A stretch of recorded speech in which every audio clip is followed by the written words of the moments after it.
Guys, dahil sa walang tigil ang ulan, we are flooding.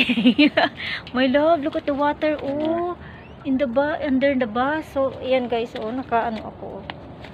Yeah, naka boots. Ayan oh, kita nyo yan? Oh, ito yung sa anon oh.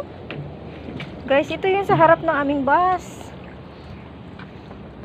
Ayan, tingnan nyo. Tapos, ito yung aming ano, aming entrance sa bus. Ayan o. Ayan o. Sa ilalim ng aming bus.